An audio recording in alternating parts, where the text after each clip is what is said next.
You brought us so much, keeping the bulls and the bears in touch. What's up? What's down? Who's who and who's new? From a hard-hitting, straight-talking point of view.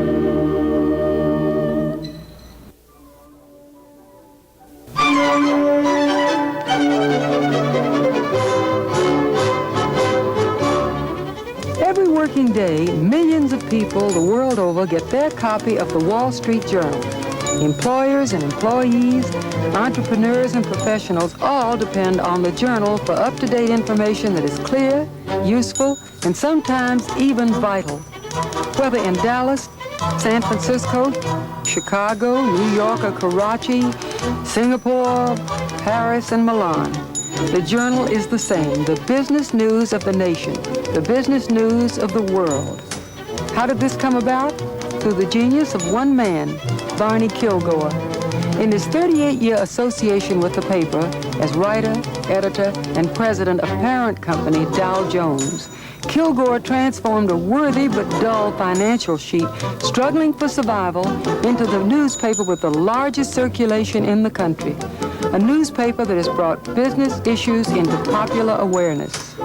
Born the son of a school superintendent in Albany, Indiana, Kilgore edited the newspaper and yearbook at his college, DePauw. After graduation in 1929, he joined the Wall Street Journal as a copy boy. 6 years later, at the age of 25, Kilgore became Washington bureau chief, a key post at the outset of a new deal when government regulation of business really began.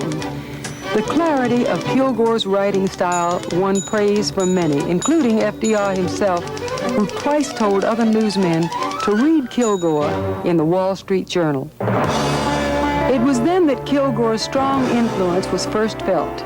He wrote the first What's News section. He declared that business stories should not be written to bankers but to their customers. He felt that the paper should reach not just a local audience, but a national readership with varied interests and needs.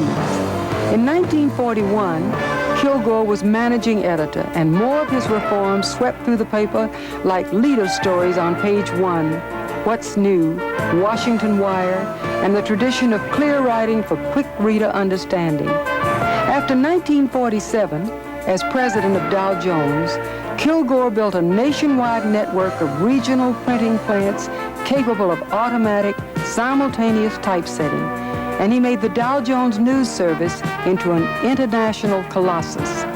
Although he spent most of his career managing corporate giant Dow Jones, what Barney loved above all was the hands-on feeling of running a newspaper.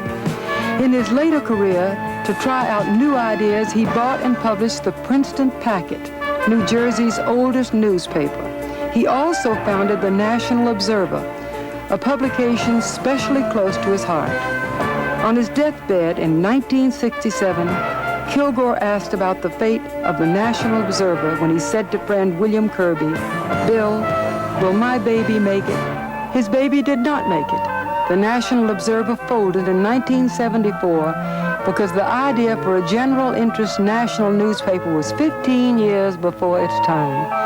In a tribute to Barney Kilgore, the Wall Street Journal said this: "He was, strangely enough, for so dynamic a leader, the gentlest of men.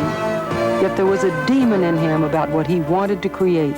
His pride in his newspaper was as great as that of a composer for his symphony.